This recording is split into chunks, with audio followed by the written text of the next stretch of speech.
성공하는 사람들의 7가지 특징이라는 책을 쓴 스티븐 콥이라는 경영인이 있습니다. 이 사람이 쓴 책 가운데 소중한 것을 먼저 하라라는 또 다른 책이 있습니다.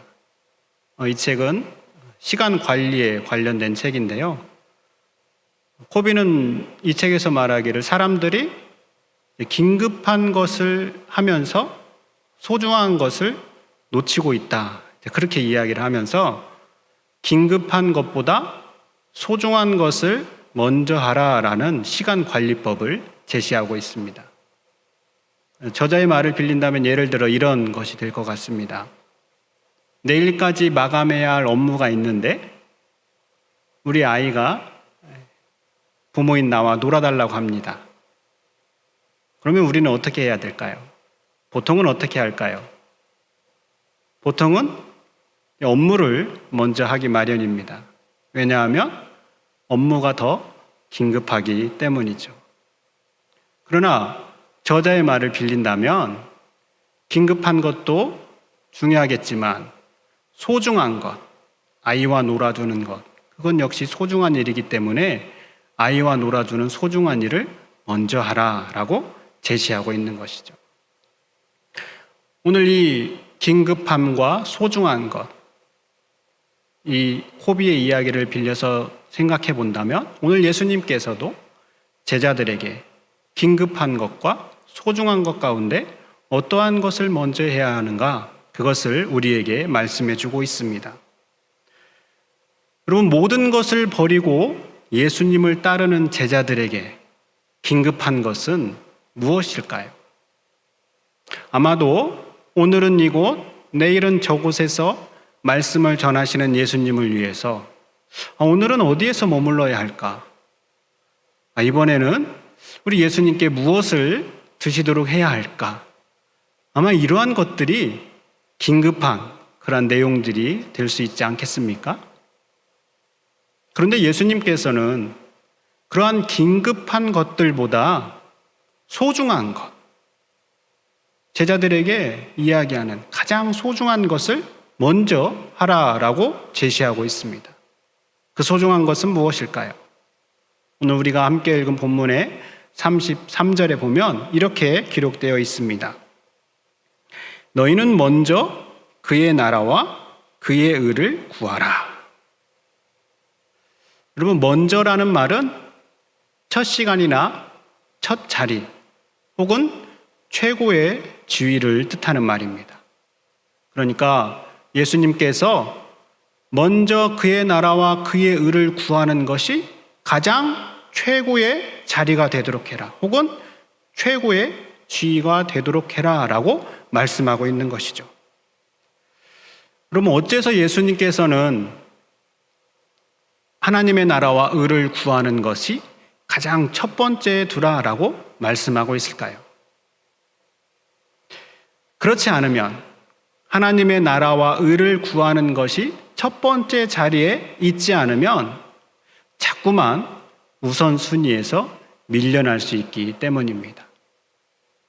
앞에서 말씀드린 것에 생각해 본다면 긴급하게 보이는 것들로 인해서 하나님의 나라와 의를 구하는 것이 자꾸만 밀려나기 마련이기 때문인 것이죠. 하나님의 나라와 의를 구하는 것에서 자꾸만 밀려나게 하는, 긴급하게 보이는 것은 어떤 것들이 있을까요? 오늘 본문 25절입니다. 우리가 함께 한번 읽어볼까요? 그러므로 내가 너희에게 이르노니 목숨을 위하여 무엇을 먹을까, 무엇을 마실까, 몸을 위하여 무엇을 입을까 염려하지 말라. 목숨이 음식보다 중하지 아니하며 몸이 의복보다 중하지 아니하냐. 우리 가운데 먹고 자고 입는 것에 대해서 염려하지 않고 살아갈 수 있는 분들이 있을까요?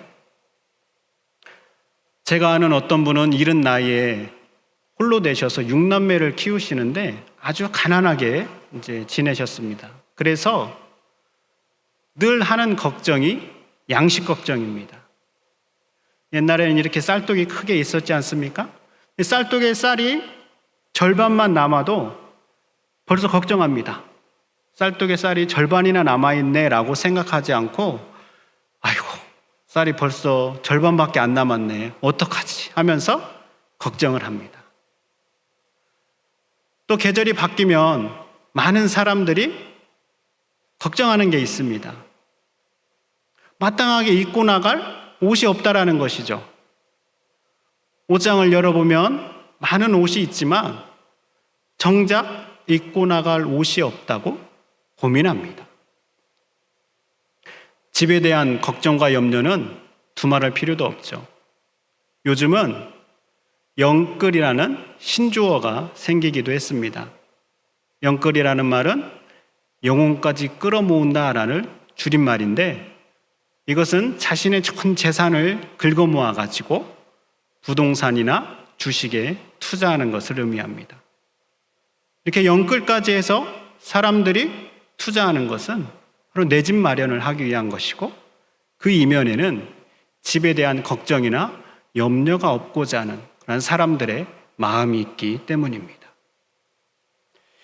이렇게 먹는 것과 입는 것과 또 우리가 지내야 할 집에 대한 염려는 우리와 뗄래야 뗄 수 없는 현실적인 일입니다. 그런데 놀랍게도 예수님께서는 이러한 것들로 인하여서 염려하지 말아라 라고 우리에게 말씀하고 있습니다. 예수님께서 말씀하시는 이 염려라는 단어는 마음이 어수선해지다라는 것에서 유래했는데 그래서 생각이 깊어지다, 주의하다 이러한 뜻을 가지고 있습니다. 마음이 어수선해지면 사람이 생각에 잠기게 되고 또 여러 가지를 주의하게 되기 마련인 것이죠.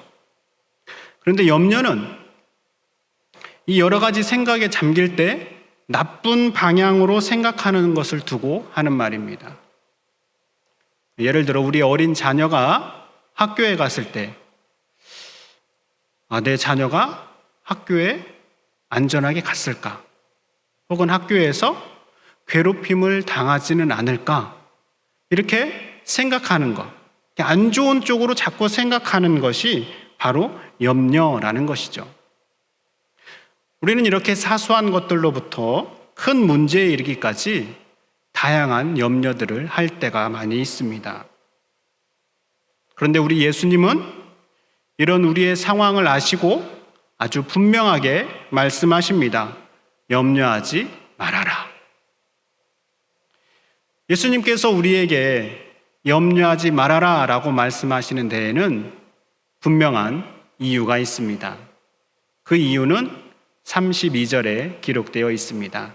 32절의 말씀입니다.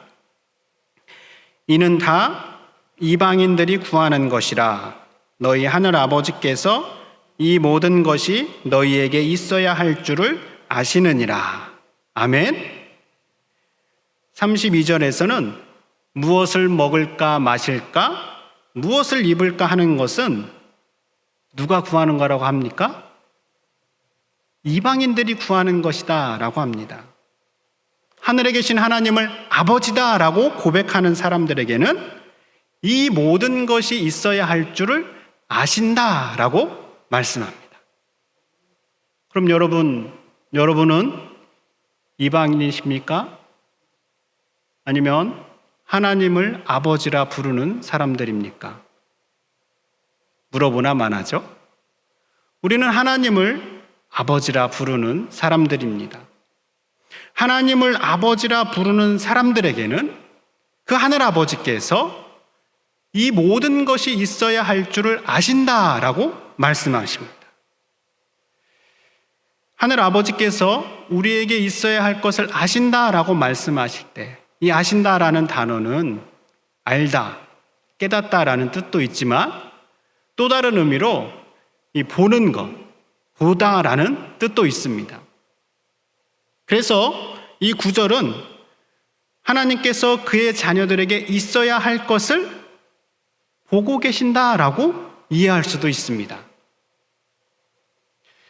여러분, 우리 가운데 먹을 것이 없어서 배고파하는 어린 자녀를 가만히 보고만 있을 부모가 있을까요? 혹은 몹시 목말라 하면 어린 자녀를 보고 그저 가만히 앉아 있을 부모가 있을까요? 집을 나서는 자녀의 뒷모습을 보며 참 옷이 낡아서 그 남루한 옷을 입고 나가는 자녀의 모습을 보면서 그 부모의 마음이 어떻겠습니까? 쇼핑몰에 가서 우리 자녀에게 가장 어울리는 옷을 사서 준비하는 것이 바로 부모의 마음이 아니겠습니까? 우리가 우리의 자녀를 볼 때 이러한 마음일진데 하물며 우리를 보시는 하늘 아버지는 어떠실까요? 우리가 아버지라 부르시는 하나님 아버지도 마찬가지입니다. 우리의 모든 것을 아시는 분, 우리의 모든 것을 보시는 하나님 아버지께서는 우리에게 무엇이 있어야 할 줄을 아시고 보시고 그것을 채워주시는 분이십니다. 그러니 하나님의 자녀인 우리가 염려하거나 걱정할 필요가 없다라고 예수님께서 말씀하시고 계신 것입니다. 그럼에도 우리가 염려에 계속해서 묶여 있을까 싶어서 예수님께서는 염려하지 않아도 되는 이유에 대해서 3가지 예를 들어 우리에게 말씀하고 있습니다. 그 첫 번째로는 26절에 나와 있는 공중에 나는 새의 예입니다. 26절의 말씀 우리 함께 한번 읽어보겠습니다. 공중의 새를 보라.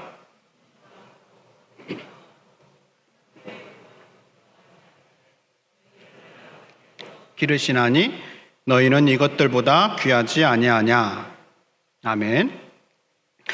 여러분, 우리 중에 누가 공중 나는 새를 위해서 수고하는 분이 있습니까? 없습니다. 그래도 새는 아주 잘 지냅니다. 왜 잘 지낼까요? 오늘 말씀처럼 하늘 아버지께서 기르시기 때문입니다. 새를 직접 기르시는 하나님께서 새보다 귀한 우리를 돌보시는 것, 그것은 너무나도 당연한 일이다라고 예수님은 우리에게 말씀하십니다. 그러므로 우리는 새보다 귀한 존재이기 때문에 결코 염려할 필요가 없다라고 예수님께서 말씀하시는 것이죠. 예수님께서 예로 든 2번째는 27절에 나와 있습니다. 27절의 말씀입니다.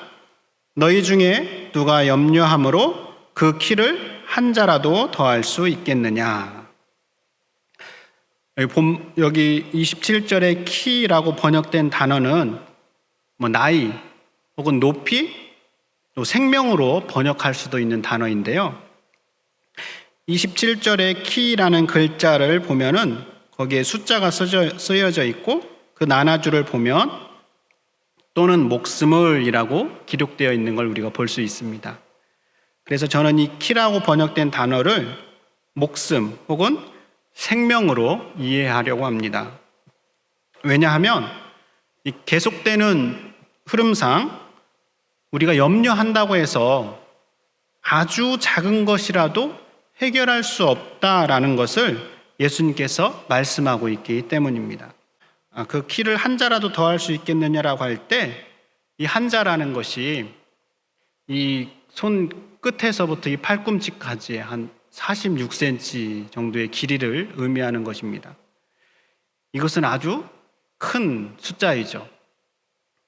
그래서 키보다는 생명으로 이해해서 그 생명에 아주 조금이라도 더할 수 있겠느냐라고 이해하는 게 좀 더 나을 듯합니다.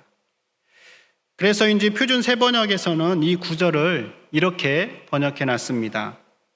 너희 가운데서 누가 걱정을 해서 자기 수명을 한순간인들 늘릴 수 있느냐.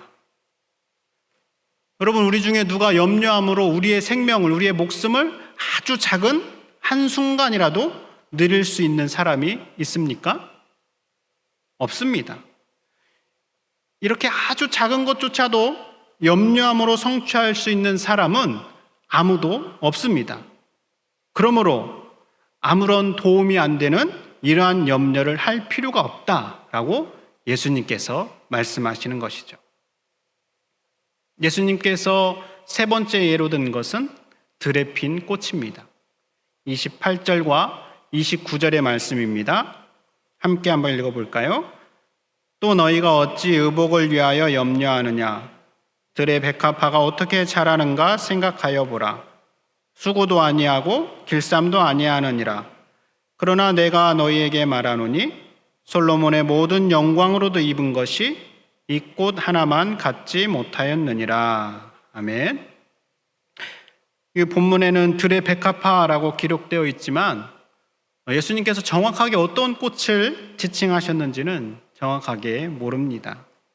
중요한 것은 들에 피어있는 꽃들이 어떠한 수고도 하지 않고 누구의 돌봄도 받지 않고 있지만 얼마나 화려하고 아름다운가 생각해 보라는 것이죠. 솔로몬의 가장 훌륭한 의복에 수놓은 것도 하나님의 손에서 나오는 자연의 순수한 아름다움과는 결코 비교할 수가 없다라고 예수님께서 말씀하십니다. 그러면서 이 작은 꽃을 통하여서 작은 결론에 이릅니다. 30절 말씀인데요. 오늘 있다가 내일 아궁이에 던져지는 들풀도 하나님이 이렇게 입히시거든 하물며 너희일까 보냐 믿음이 작은 자들아. 하나님께서 그토록 아름다운 옷으로 들꽃을 장식하신다면 자기 자녀들에게는 그들이 필요로 하는 옷으로 입히실 것은 두말할 필요도 없다라는 것이죠. 그러니 염려하지 말아라 라고 말씀하십니다. 그리고 이를 누릴 수 있느냐 없느냐는 전적인 하나님 아버지에 대한 신뢰에 달려있다라는 것이죠. 그러니 하나님을 신뢰하면서 염려하지 말아라 라고 말씀하고 있습니다. 이렇게 염려하지 말아야 될 이유에 대해서 세 가지로 예를 드신 예수님께서는 하나님을 아버지로 신앙하는 하나님의 자녀가 염려하지 않고 대신 구해야 할 것이 있다라고 말씀하십니다. 다시 33절의 말씀입니다. 함께 읽어보겠습니다. 그런즉 너희는 먼저 그의 나라와 그의 의를 구하라. 그리하면 이 모든 것을 너희에게 더하시리라. 아멘. 그런즉은 앞에서 말씀한 내용의 결과입니다. 그렇기 때문에 가장 먼저 하나님의 나라와 하나님의 의를 구해야 한다라는 것이죠. 예수님께서 하나님의 나라와 의를 구해야 한다라고 두 가지를 말씀하시는 것 같지만 실상은 한 가지입니다. 왜냐하면 하나님의 의는 하나님의 의는 하나님의 통치가 제대로 이루어진다면 자연스럽게 드러나기 때문입니다. 그래서 하나님의 나라와 의를 구하라는 것은 결국 하나님의 나라를 구하라라는 것으로 받아들이면 됩니다. 그렇다면 예수님께서 구하라고 하시는 하나님의 나라는 무엇일까요? 우리가 누군가의 나라라고 할 때는 그 사람의 영향력, 통치력이 발휘되는 것을 의미합니다. 그러므로 하나님의 나라라고 한다면 하나님의 영향력, 또 하나님의 통치가 이루어지는 곳, 바로 그곳이 하나님의 나라다라고 말씀드릴 수 있습니다. 이 하나님의 나라는 세 가지로 생각해 볼 수 있습니다. 먼저 첫 번째로는 죽음 이후에 가게 될 어딘가에 있을 하나님의 나라, 바로 그곳이 있습니다. 흔히 우리가 이야기하는 천국을 의미합니다. 그곳은 하나님께서 영원한 왕으로 다스리시기 때문에 바로 그곳이 하나님의 나라인 것이죠. 두 번째로는 내 안에 이루어지는 하나님의 나라가 있습니다. 내가 예수 그리스도를 내 구주로 영접하고 주인으로 영접하게 되었을 때 우리의 내면 가운데 하나님의 통치가 이루어지게 되는 것이죠. 그래서 바로 그곳이 하나님의 나라가 되는 것입니다. 그래서 이를 깨달은 버틀러라는 사람은 찬송가 438장에서 이렇게 고백합니다. 높은 산이 거친 들이 초막이나 궁궐이나 내 주 예수 모신 곳이 그 어디나 하늘나라. 예수님을 모신 곳, 즉 하나님의 다스리심이 임하는 그곳이 거기가 어디인지에 상관없이 바로 하나님의 나라다라는 것이죠. 하나님의 나라는 또 어디에 있을까요? 예수님께서 바리새인들과 나눈 대화에서 하나님의 나라가 또 어디에 있는가를 우리가 살펴볼 수 있는데 누가복음 17장 20절과 21절에서 이렇게 말씀하십니다. 하나님의 나라는 볼 수 있게 임하는 것이 아니요 또 여기 있다 저기 있다고도 못하리니 하나님의 나라는 너희 안에 있느니라. 아멘. 여기 너희 안에 있다라는 것은 우리 마음 안에 있다라는 것을 의미하는 것이 아니고 사람과 사람 사이에 있는 이 사이를 의미합니다. 그러니까 사람과 사람 사이에 하나님의 통치가 이루어지는 하나님의 나라가 있다라고 예수님께서 말씀하시는 것이죠. 바로 이것이 세 번째 하나님의 나라입니다. 그러므로 우리가 발을 디디고 살아가는 이 사회에서 사람과 사람 사이에 하나님의 나라가 이루어지도록 우리가 관심을 가져야 할 필요가 있습니다. 여러분, 우리 주님은 이렇게 내 안에 또 사람과 사람 사이에 이루어지는 하나님의 나라를 구하라 라고 말씀하십니다. 이것이 가장 최고의 자리가 되도록 구하라 라고 말씀하십니다. 예수님의 말씀처럼 염려 대신 이런 하나님의 나라를 구하는 저와 여러분이 될 수 있기를 바랍니다. 그런데 우리가 이렇게 하나님의 말씀 앞에 아멘은 하지만 실제로는 잘 안 된다라는 것을 우리는 경험적으로 알 수 있습니다. 하나님의 나라를 구하려고 하는데 내 안에서 다급하게 해결해야 할 일, 또 염려, 걱정이 계속해서 내 안에 일어나는 것이죠. 그럼 어떻게 하면 우리가 하나님의 나라를 구할 수 있을까요? 예수님의 가르침대로 염려해서 하나님의 나라를 구하는 길이 무엇일까요? 그 길은 기도에 있습니다. 어째서 기도가 염려해서 하나님의 나라를 구하는 길이 될까요? 염려는 내가 중심에 서 있을 때 생기는 것입니다. 그런데 신앙생활은 내 중심에서 이 하나님 중심으로 자꾸만 변화되어 가는 과정입니다. 내 중심에서 하나님 중심으로 자꾸만 변화되어 가는 과정이 신앙생활이다라는 것을 깨달은 영성가 헨리나우에는 그래서 이렇게 소개하고 있습니다. 나를 내려놓고 점차 주님, 제가 아니라 주님이십니다 라고 아뢰는 것이다.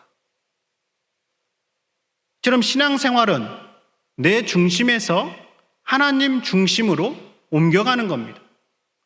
그리고 이 무게 중심을 옮기도록 하는 것은 기도에 있습니다. 내 중심으로 있을 때는 염려가 찾아옵니다. 그런데 하나님 중심으로 무게 중심을 옮기면 염려는 사라집니다. 이것은 기도의 자리에 앉아보신 분들은 분명하게 아실 것입니다. 내게 있는 다양한 문제와 걱정과 염려로 가득 차 있더라도 하나님과의 교제 가운데 시간을 보내면 내게 있는 문제들은 그렇게 크게 다가오지 않습니다. 대신 내 안에 하나님의 뜻에 전적으로 순종하고자 하는 거룩한 열정이 생겨납니다. 그래서 하나님의 통치가 이루어지도록 하나님의 나라를 자연스럽게 구하게 되는 것이죠. 그리고 이러한 기도의 자리를 경험한 사람들은 이렇게 찬양을 할 수 있습니다. 기도할 수 있는데 왜 걱정하십니까? 기도할 수 있는데 왜 염려하십니까?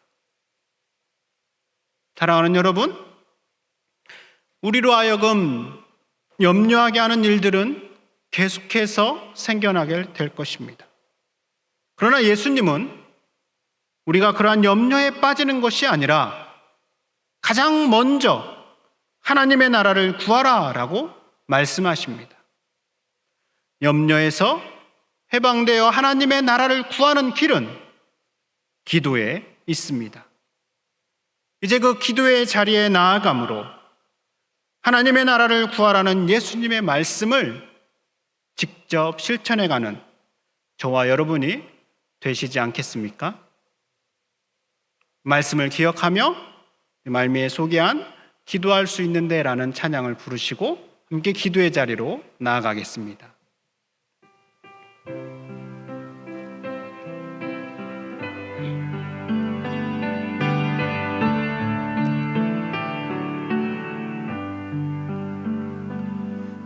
기도할 수 있는데 왜 걱정하십니까? 기도하면서 왜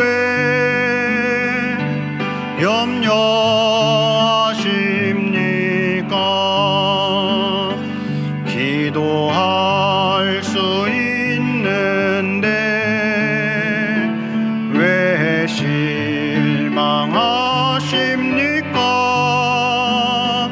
기도하면서 왜 방황하십니까?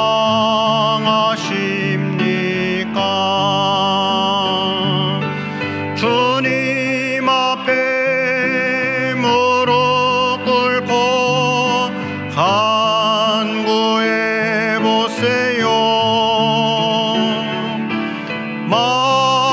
마음을 정결하게 뜻을 다하여 기도할 수 있는데 왜 걱정하십니까? 기도하면서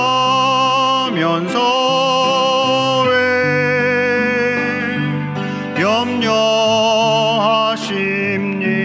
염려하십니까? 아버지 하나님, 우리에게는 우리의 마음을 짓누르며 염려케 하는 일들이 자꾸만 일어납니다. 그런데 주님은 우리가 그러한 염려 대신 먼저 하나님의 나라를 구하라고 말씀하십니다. 우리가 그 하나님의 나라를 진정으로 구하고자 하오니 우리가 어디에 있든지 기도의 자리를 성실하게 지켜나갈 수 있게 주시옵소서. 그래서 기도의 자리에서 경험하는 은혜로 하나님의 나라를 구하는 우리 모두가 될 수 있게 해 주시옵소서. 우리가 여러 가지 기도의 내용을 가지고 아버지 앞에 간구하며 구했습니다. 아버지 하나님께서 하나님의 때에 맞게 들으시사 응답하여 주시옵소서. 예수님 이름으로 기도드립니다. 아멘.